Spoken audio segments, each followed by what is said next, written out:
Ya, kita mulai dari yang pertama ya teman-teman. Jadi yang pertama itu ada sejarah agama Hindu. Kita mulai dari yang versi dunia dulu ya. Jadi untuk sejarah agama Hindu, versi yang satu dunia itu awalnya itu dari peradaban Sungai Indus ya. Sungai Indus itu ada di India, atau biasanya orang-orang itu menyebutnya dengan peradaban Sungai Sindhu. Itu sama aja dengan Sungai Indus. Nah, sebenarnya di Sungai Indus itu, di lembah Sungai Indus itu sudah ada bangsa Dravida. Jadi di situ adalah bangsa yang asli penduduk India. Jadi dulu itu India termasuk sebuah benua yang besar pada zamannya, belum seperti sekarang ini ya, yang sudah memisahkan diri dari lempeng Asia dan Eropa. Selanjutnya bangsa Arya ini memasuki India itu sekitar tahun 1500 sebelum Masehi. Nah, ketika bangsa Arya memasuki bangsa Dravida di sini itu, Dravida sudah mengalami peradaban yang sudah dikatakan maju. Nah, akulturasi antara bangsa Arya dan bangsa Dravida inilah yang nantinya akan membentuk agama Hindu ya. Jadi bangsa Arya itu membawa ajaran Vedawi, atau bisa kita sebut dengan yang di kitab Weda, sedangkan bangsa Dravida itu mereka masih menganut kepercayaan animisme. Makanya di bangsa Dravida itu banyak seperti list atau daftar dewa-dewa. Nah, nanti dewa-dewa inilah yang akan masuk ke akulturasi kepercayaan bangsa Arya. Jadi nanti di kitab Weda pun akan ada pembagian dewa-dewi seperti kepercayaannya bangsa Dravida. Nah, para sejarawan ini membagi periode perkembangan agama Hindu itu menjadi 3. Yang pertama itu ada zaman Weda. Ya, zaman Weda ini tuh zaman awal ketika kaum Arya masuk ke lembah Sungai Indus atau memasuki peradaban bangsa Dravida. Nah, di sini itu perkumpulan kaum Arya itu masih tergolong sedikit dan belum melakukan ekspansi seperti perluasan wilayah. Jadi mereka masih terpusat di wilayah Punjab dan daerah barat laut India. Dan kebudayaannya pun belum meluas. Intinya mereka itu masih mengelompok di satu daerah yang terbatas. Selanjutnya itu ada zaman Brahmana.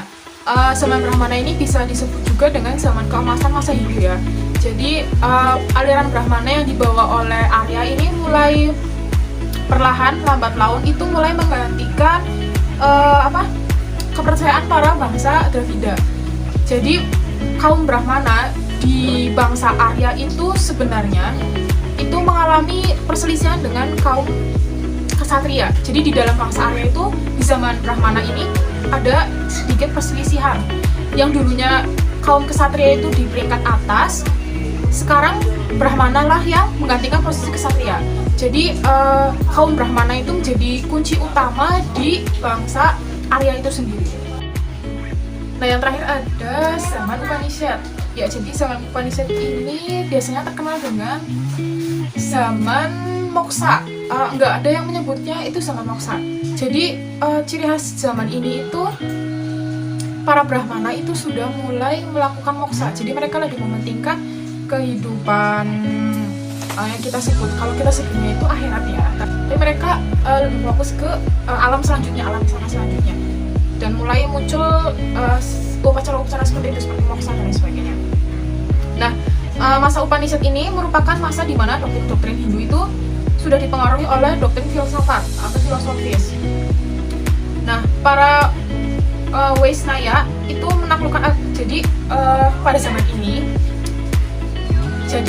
ini ajaran Vedaisme itu sudah mulai melakukan agama Buddha. Jadi sudah berkembang tempat-tempat peribadatan, terus adanya ritual pemujaan terhadap arca, serta ada juga ritual pemujaan untuk avatar Wisnu. Jadi munculnya agama Hindu di Indonesia itu muncul sebagai akibat dari hubungan perdagangan antara pusat-pusat Hindu di Asia, Cina, dan India dengan Nusantara.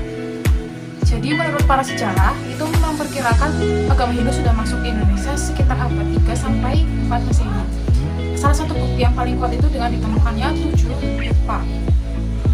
Nah, penemuan yupa ini merupakan bukti perkembangan agama Hindu dari masa kerajaan pertama sampai kerajaan selanjutnya. Seperti yang kita tahu, perkembangan agama Hindu itu mencapai puncak kejayaannya itu pada masa masa Kerajaan Majapahit, yaitu sekitar tahun 1253 sampai 1309 Masehi, di mana wilayah kekuasaannya meliputi seluruh Indonesia dan hampir satu Asia Tenggara. Nah, ketika Majapahit ini mengalami kemunduran, orang-orang Majapahit yang notabene beragama Hindu, mereka mulai mencari tempat perlindungan keluar daerah. Ya, sebagian itu ada di Pegunungan Tengger, sedangkan sebagian besar lagi mereka ke Bali. Nah, sebagian masyarakat atau rakyat Majapahit inilah yang kemudian menetap di Bali. Sebagian besar mulai bertahan dan menetap berkembang pesat sampai saat ini. Nah, sejarah Hindu di Banyumas tidak banyak dapat ditelusuri. Salah satu cara mengikuti jejak Hindu di Banyumas itu dapat kita amati sejarahnya dari desa Klinting, Kecamatan Sumagede. Jadi bisa dikatakan desa Klinting ini merupakan pusatnya agama Hindu di daerah Banyumas. Karena umat Hindu yang berada di Rol Klinting pun biasanya mereka pun beribadahnya di pura yang ada di desa Klinting. Nah, sejarah masuknya agama Hindu ke desa Klinting itu terjadi sekitar tahun 1980-an. Ya, awalnya masyarakat desa Klinting itu mereka menganut kepercayaan yang bernama wayah kaki. Jadi wayah kaki ini seperti aliran kepercayaan nenek moyang Jawa sejak zaman dahulu, atau yang biasa disebut dengan agama Kapitian. Nah, pada masa pemerintahan Presiden Soeharto, aliran kepercayaan wayah kaki ini terkena dampak kebijakan pemerintah. Yaitu pada saat itu Presiden Soeharto pada masa Orde Baru itu mengeluarkan kebijakan berdasarkan TAP MPR nomor 4 tahun 1978 tentang garis besar haluan negara yang mengacu pada pasal 1 Undang-Undang nomor 1 PNPS tahun 1965 yang menghasilkan aturan bahwa jika aliran kepercayaan ini ingin diakui oleh pemerintah, maka harus memilih masuk ke salah satu agama yang diakui negara pada waktu itu. Jadi pada saat itu aliran wayah kaki ini belum diakui oleh negara. Nah, akibat kebijakan ini, maka para penganut aliran wayah kaki ini mulai berpindah ke agama Hindu. Jadi mereka mulai melakukan proses Sudiwadani. Nah, jadi Sudiwadani itu merupakan upacara pembersihan atau penyucian, yakni perkataan yang digunakan sebagai bentuk pengesahan atau janji seseorang secara tulus untuk memasuki atau menganut agama Hindu. Oke, di sini saya akan menjelaskan tentang populasi dan potret agama Hindu di dunia, di Indonesia, dan juga di Banyumas. Yang pertama, populasi dan potret agama Hindu di dunia. Pada tahun 2020, agama Hindu menempati urutan keempat setelah agama Kristen, Islam, dan kelompok orang yang tidak mempercayai Tuhan. Kemudian pada tahun 2021, agama Hindu menempati urutan ketiga setelah agama Kristen dan Islam. Pusat penyebaran agama Hindu yaitu ada di negara India, di mana mayoritas masyarakatnya menganut agama Hindu yang kemudian disebarluaskan ke seluruh dunia melalui masyarakat Asia Tenggara. Umat yang menganut agama Hindu di India mencapai 1053 miliar, yang kemudian disusul oleh negara Nepal dengan rasio mencapai 81,3%. Kemudian ada beberapa negara lain juga yang mayoritas masyarakatnya menganut agama Hindu, seperti Bangladesh, Indonesia, Pakistan, Sri Lanka, Amerika, Malaysia, Inggris, dan Mauritius. Selanjutnya, populasi dan potret agama Hindu di Indonesia. Di Indonesia, agama Hindu merupakan agama terbesar pada urutan yang ketiga. Saat ini, populasi penduduk Indonesia yang menganut agama Hindu mencapai 1,7% atau sekitar 40 juta dari jumlah total warga negara Indonesia yang berjumlah 250 juta penduduk.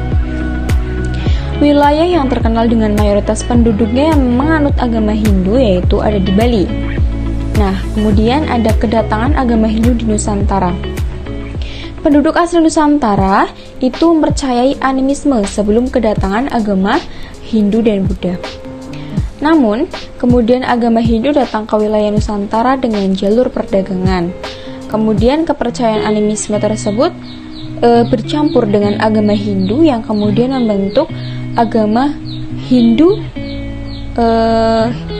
yang telah berkolaborasi atau beralkulturasi dengan agama animisme. Oleh karena itu, agama Hindu yang ada di Indonesia itu berbeda dengan agama yang ada di India. Karena agama yang ada di Indonesia sudah bercampur dengan kebudayaan-kebudayaan Indonesia dan juga kepercayaan animisme. Kemudian keberagaman agama Hindu.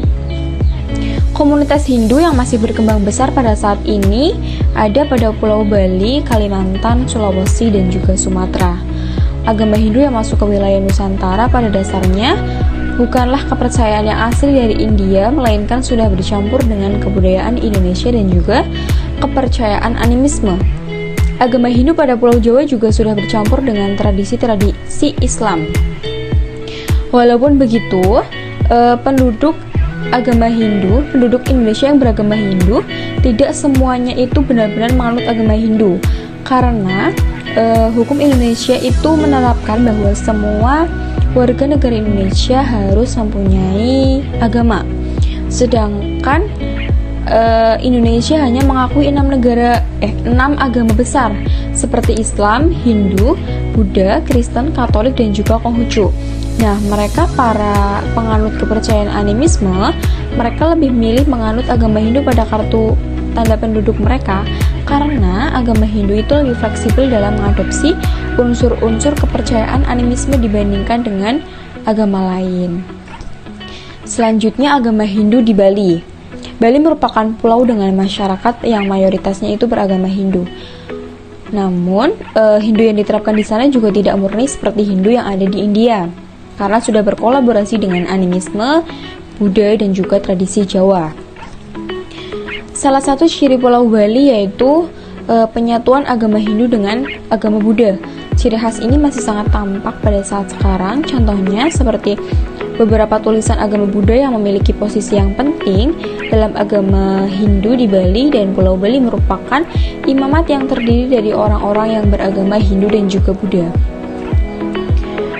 Selanjutnya, agama Hindu di Banyumas. Berdasarkan data dari BPS Kabupaten Banyumas, populasi agama Hindu di Kabupaten Banyumas ada sekitar 661 penganut. Penganut yang paling banyak terdapat di Kecamatan Somagede, yang kemudian disusul oleh Kecamatan Purwokerto Timur dan Purwokerto Selatan. Adapun beberapa kecamatan yang sama sekali tidak ada penganut agama Hindunya, seperti Kecamatan Lumbir, Wangon, Rawalo, Kebasen, Kemeranjen, Banyumas, Patikraja, Aji Barang, Gumelar, Cilongok, Kekuncen, Sumbang, dan juga Kembaran. Nah, jadi kesimpulannya, agama Hindu di Banyumas itu tidak bisa sebesar masyarakat Muslim, karena di daerah Banyumas itu mereka mayoritas menganut agama Islam.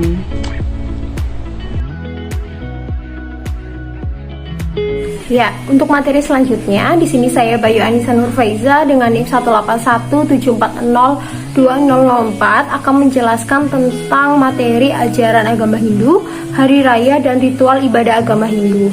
Yang pertama adalah landasan dasar agama Hindu, yaitu yang pertama ada Widi Srada adalah keyakinan pada Ida Sang Hyang Widi.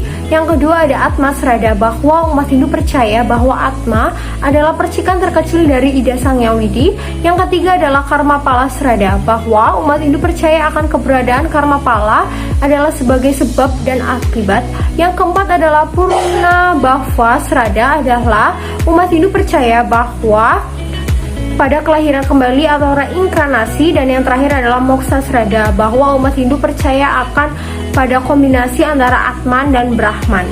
Materi selanjutnya yaitu adalah konsep ketuhanan Trimurti. Bahwasanya di agama Hindu ada dua konsep ketuhanan, yaitu yang pertama adalah Nirguna Brahman atau Tuhan tanpa bentuk, dan yang kedua adalah Brahma Saguna Brahman, yaitu Tuhan dalam bentuk pribadi yang merupakan dasar dari konsep Trimurti. Menurut umat Hindu, dewa yang muncul pada tahun disebut juga Trimurti, yaitu tiga wujud Sang Hyang Widi yang berinkarnasi menjadi Brahman, Wisnu, dan Siwa. Trimurti terkait dengan 3 kegunaan. Yang pertama adalah penciptaan, pelestarian, dan penghancuran, mengembalikan ciptaannya ke keadaan semula. Wisnu melambangkan Satavaguna, Siwa melambangkan sifat tamas, dan Brahman di antara keduanya yaitu yang melambangkan raja. Selanjutnya yaitu ajaran suci Weda. Bahwasanya ajaran suci Weda mengilhami umat manusia untuk berbuat baik dan bertakwa. Dibagi menjadi 2 yaitu kitab Manusruti yang dibagi lagi menjadi 2 yaitu kitab Weda Sruti dan kitab Weda Smriti. Kitab Weda Sruti berisikan wahyu yang dibagi lagi menjadi 3 yaitu yang pertama mantra, yang kedua Brahmana, dan yang ketiga Upanishad kitab. Sedangkan kitab Weda Smriti dibagi menjadi 2 golongan yaitu yang pertama kelompok Vedanga dan yang kedua kelompok Upaveda. Materi berikutnya yaitu Hari Raya Agama Hindu. Ada berdasarkan pada wuku dan berdasarkan pada perhitungan sasi. Berdasarkan pada wuku, yang pertama itu adalah Hari Raya Galungan yang terdiri dari beberapa rangkaian, yaitu yang pertama ada Tumpuk Wariga, Sugihan Jawa, Sugihan Bali, Hari Penyegapan, Hari Penyejahan, Penampahan Galungan, Hari Umanis Galungan, Hari Pemari dan Guru, Hari Ulihan, Hari Pemacekan Agung, Hari Penampahan Kuningan, Hari Raya Kuningan, Hari Umanis Kuningan, Hari Buddha Kliwon Pegat, Wara atau Pegat Wakan. Yang kedua adalah Hari Saraswati. Yang berdasarkan perhitungan sasi terdapat 2 hari raya, yaitu yang pertama Hari Raya Siwaratri dan yang kedua Hari Raya Nyepi. Materi yang terakhir yaitu ritual ibadah agama Hindu. Yang pertama ada ritual ibadah pemujaan yang terdiri dari Trisandhya, yaitu ibadah sehari-hari yang dilakukan umat Hindu untuk menyembah kepada Tuhan Yang Maha Esa pada matahari terbit, kemudian siang hari, dan pada matahari terbenam. Yang kedua ada Surya Suwana, yaitu wajib bagi pemuka agama Hindu untuk menyembah kepada Tuhan Yang Maha Esa. Yang ketiga adalah bercapa, yaitu penyucian diri, pemujaan, dan konsentrasi melalui pelafalan yang berulang-ulang. Yang keempat adalah sembahyang, yaitu berdoa di kuil atau pura. Yang terakhir yaitu tirthyatra, yaitu mengunjungi tempat-tempat suci untuk meningkatkan kehidupan spiritualitas. Dan yang kedua adalah upacara kematian. Yang pertama ada upacara meresihin dan mendem sawah, yaitu ngaben di Hindu yang diperbolehkan ditunda terlebih dahulu. Jika begitu maka sawah harus dipendem dan dititipkan pada Dewi Pangguluning Setra atau Durga. Dan yang terakhir yaitu ada upacara kematian ngaben, yaitu upacara kremasi untuk mengembalikan unsur-unsur yang ada dalam diri manusia atau raga ke asalnya di dunia. Ya, saya Desti Indrianti. Di sini saya akan menjelaskan tentang struktur kepemimpinan dan organisasi keagamaan Hindu. Jadi di dalam agama Hindu terdapat organisasi yang bernama Parisada Hindu Dharma Indonesia atau disebut juga PHDI. Jadi lembaga ini adalah lembaga yang berperan sangat penting ya sebagai penjaga tradisi agama Hindu. Nah, di dalam lembaga itu terdapat tokoh agama ya atau elit agama Hindu seperti itu yang mempunyai modal kultural, akademik, dan mereka juga mumpuni sehingga lembaga ini itu kuat seperti itu. Nah, di PHDI juga memiliki jaringan sosial sampai dengan terbawah yang bernama Desa Pakraman. Jadi PHDI dan Desa Pakraman itu saling berkontribusi seperti itu ya, memiliki hubungan fungsional yang bisa saling bertukar pikiran, materi, finansial, dan lain-lain untuk menjaga kelangsungan umat Hindu dan tradisi di Bali seperti itu. Jadi mereka itu saling berkolaborasi seperti itu ya untuk mencapai tujuan mereka masing-masing untuk menjaga tradisi di sana. Kemudian lembaga formal lainnya yang terdapat di agama Hindu juga ada ya teman-teman. Contohnya adalah Majelis Utama Desa Pakraman, itu merupakan setingkat provinsi ya. Kemudian ada Majelis Madya Desa Pakraman setingkat kabupaten. Kemudian juga ada Forum Desa Pakraman. Nah, semua lembaga itu merupakan lembaga formal yang mempunyai peran penting dalam menjaga tradisi baik secara terpisah maupun bersinergi. Walaupun lembaga PHDI atau organisasi PHDI itu sudah maksimal, ya sudah optimal, akan tetapi mereka masih saja dihadapkan dengan beberapa kendala. Contohnya adalah bersumberkan pada pantulan diferensiasi sosial yang terdapat pada masyarakat Bali. Oleh karena hal itu, perbedaan pandangan dalam memaknai suatu kepentingan kelompok ikut berbicara itu tidak bisa dihindarkan, bahkan sering mengarah pada polarisasi. Contohnya terdapat peristiwa besar pada tahun 2005 pada Hari Raya Nyepi. Saat itu ada yang mengaitkannya dengan kegagalan PHDI dalam melaksanakan perannya. Hal ini dapat dikatakan bahwa modernisasi mengakibatkan tergusurnya suatu tradisi atau pendangkalan makna. Kemudian saya juga akan menjelaskan tentang gambaran umum kepemimpinan desa di Bali pada umumnya, atau desa Apanaga. Pada dasarnya itu berada di tangan kepala desa ya, yang bernama Bendesa, seperti itu. Nah, dibantu beberapa pengurus lain yang disebut dengan nama Prakangge Desa. Contohnya itu sekretaris dan bendahara. Nah, kemudian ada prajuru desa atau pengurus biasa seperti kepala urusan dan lain-lain, seperti itu.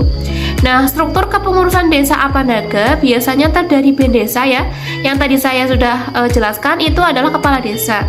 Kemudian penyarikan atau sekretaris, petengen atau bendahara, dan prajuru, pengurus atau yang lainnya, seperti itu.